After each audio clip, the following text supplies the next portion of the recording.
Hey guys, Sanford and tonight's here and welcome back to another Clip Studio tutorial where we draw Eren Jaeger from Shingeki no Kyojin. And yes, I did figure out from PewDiePie. For this episode, we're going to be covering the coloring processes on Clip Studio. There are many different ways to coloring digitally. Obviously, there will be some that will color with a traditional mindset and others with a digital mindset, and people like me will kind of do like somewhere in between. In this episode, I will be showing you guys how I do it and how it could help you for your future endeavors. So without further ado, wait, we have a public announcement. Sorry for interrupting, but just bear with me. Anyway, great news. We've opened up a merch shop on Etsy and we're offering to do commission digital artwork, whether it's for a profile or a banner on any social media platform, or perhaps you would like it printed on an accessory like a t-shirt. Anyway, see the text right here? Link in description. Or go straight to our channel homepage and click the icon on the banner. You can do it. Just do it. Do it. Do it. Okay, I'm done. That was a weird public announcement, I have to admit. But anyway, I'd like to repeat what my clone said. We have opened up a merch shop on Etsy and we are doing commission digital artwork for you guys, whether it's for a profile banner on any social media platform or on a t-shirt. So I do recommend that you guys click that link down in the description or go straight to our channel homepage and find the icon on our banner. Back on topic, I'm going to present this video a little bit differently compared to my last two parts on my Clip Studio series. For one thing, I will be doing a slow real-time tutorial instead of my usual speed tutorial with a voiceover overlaying it. It doesn't take me to color as long as it would with a line art or a sketch. So let's get into it. Takeaway Sam. First up, on the screen recording, you probably noticed that the line art is on a vector layer instead of the usual raster layer. I kind of changed things up a bit before recording off camera, so just bear that in mind that I've changed things a little bit compared to what I've shown you guys in the previous part. But whatever you guys learned in the first part and the second part, it still runs on the same principle, so just bear that in mind. Now you also notice that the line art, they're all colored and the eyes have been colored as well and drawn out completely. And you're probably just wondering, hang on, did I teach you guys that in the previous part? No, I didn't. I just went ahead just so to prepare this part and to make it easier for you guys to understand. If you guys are interested in how I draw my eyes and color them, please comment down in the comment section below. If you want to learn how to draw these eyes and how to color them, I will do a separate part because eyes takes up a bit of time, especially since it requires more effort into it. Japanese artists seems to have put more effort into their eyes compared to the rest of the body because the eyes stands out a bit more. That's what makes it an anime or a manga, you know. Besides the fact that the line art is now on the vector layer instead of a raster layer, just bear in mind that if you want to try doing things on the vector layer, there's some things you can't do, especially locking up transparent pixels. You can't do that on the vector layer, only on the raster layer. But there is a solution to that and I will show you guys later. So first off, I want to show you how I actually color my line art instead of just simply locking up the transparent pixels, because if you use a vector layer you can't lock up the transparent pixels. For example, the hair, because that's one that I've already colored. And looking on the right panel, you will notice under the property layer tab there is a box called effects, so you can change the effects on the layer. What I simply do is I change the layer color. So right now my mouse is hovering above the layer color and you can see that it just simply says layer color, and what I do is I just change the color. If you want to change the sub color, that is up to you guys. But really, I don't see much of effects, so sub color is not completely necessary unless you change it up quite a bit, because for line art, sub color won't really show up as you do with the primary layer color. So changing the layer color is very, very simple. Just simply click on the arrow icon on the right and it will bring up the color wheel for you to choose your color. However, you can also change it by just simply clicking onto the color panel. When you hover your mouse above it, it will simply say set layer colors. Bear in mind that the set color layers, if you just simply select the color panel, it will change the color to whatever color your brush is on. I always kept getting a few mistakes when I did that in the beginning, but I've got used to that. So it just takes a bit of time to get used to it. Now that I've covered the line art section, I will now move on to the actual basic colors and the tools I use to color. So as you can see with the hair, I've already done a bit of coloring just to patch up a few holes, because I want to try experimenting where the line art is not there completely all the time. It doesn't cover up everything, so I want to give a bit of a dynamic range, but you can ignore that for now and just follow through what I'm going to show you guys. So I go under the layers. I'm going to just take away the eyes and all the features on the face.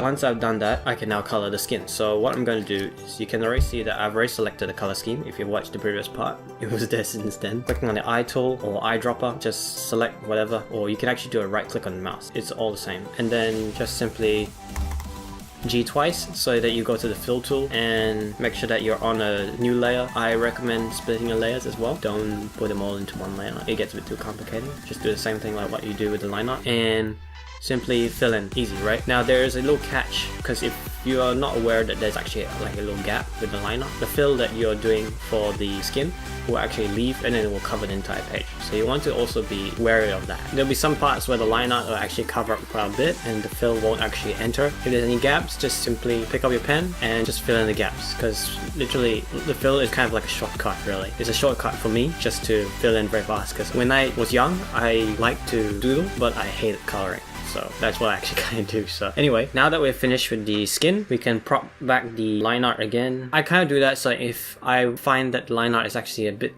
not there and that I still need to edit, then I don't have to fill in the gaps where those line art are, because it will only fill in places where the pixels are transparent. So just bear that in mind. After that, I'll just prop the eyes back and voila, halfway there really. So after that, all you have to do now is repeat the method. So make sure that you adjust your color scheme. Now I'm doing on the hair. Just bear in mind that some line art will get in the way. So what I do is I remove the eyes and the eyebrows and just remove the color again so that it's easier. And then on the hair layer, I just simply color. That way it's actually faster a bit. Simply just filling in wherever you can. You will notice there are little areas where it can be filled in. Just simply grab a pen. I use a mapping pen or any type of pen really just to color in, because if you use a brush, I mean sure you can use a brush if you want, but the only difference is it's very brush-like because it's there to give you a very brush feel, you know? Just play around with the size just to fill in certain gaps, because you want to make sure that there are no whites throughout the hair, so that would be easier when you go on to texturize the hair to give it a more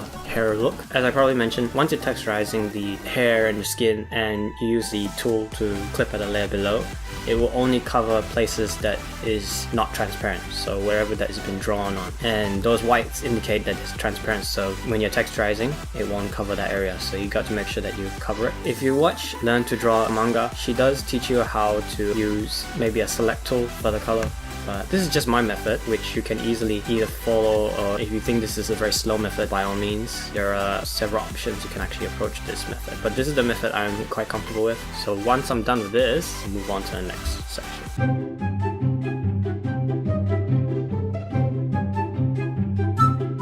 Okay, so once I'm done with that, I can actually now move on to propping back the eyes and the line art on the eyes and the eyebrows again. And you can see we're already halfway there really. Now we're going to be creating a new layer. So I will do it just above the skin and I'll call it clothes. So this will indicate that it's for the clothes. So what's happening here is I'm going to be using a line for just this once. I will make it pretty thin and I will actually drag it across here, because you probably know by now that I'm gonna fill again and it's going to cause a bit of problems, ain't it? So that you can see there are some gaps I want to avoid, so I'm gonna be putting that there and this here so that I do not have any issues. And then now I can just simply fill in, and then you can work on to covering the holes again. So just use your pen again and cover it. So just make sure that you just use basic colors really. Use the eyedropper. For the shirt I chose this color scheme for it and just cover like that. Simple.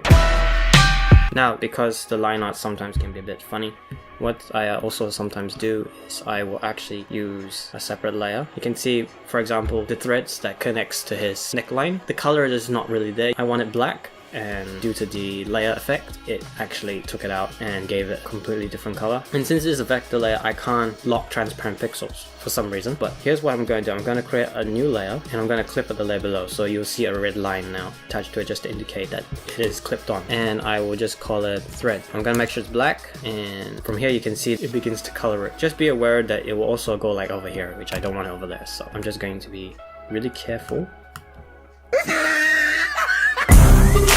And after that, then we're just gonna move on to finally the badge, which I will actually put in a separate layer due to the fact that it uses a very different color scheme compared to the clothes. So I'm gonna create a badge layer. For this tutorial, I'm just gonna minimize the amount of layers. Usually I actually put it in more layers now, but just to avoid more conflict with that, I'm just gonna go like this.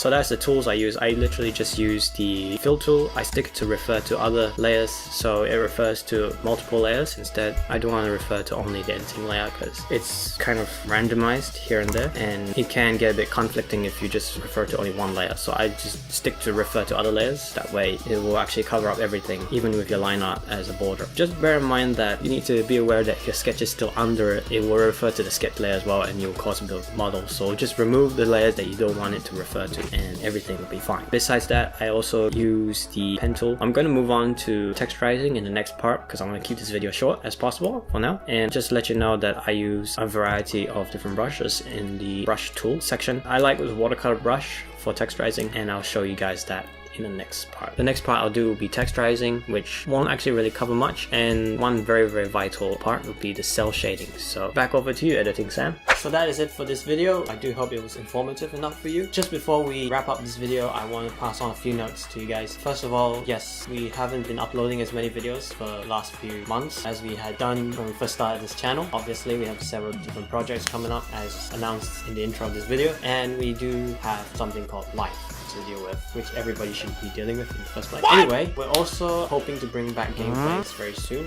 It's been maybe 2 to 3 months since we last did our last gameplay, and I haven't been playing video games in so long, so I'm not sure if I'm in touch with the gaming world now. But anyway, until we deal with any technical issues regarding gameplay, stay tuned for that. So that's it for today. Thank you for watching. If you like this video, why not drop that like rating down below, and don't forget to share this video with friends and family, and perhaps even subscribe to the channel to join us on our journey on YouTube. I'm Sam for Infinitum, and I'll see you in the next video. Bye bye.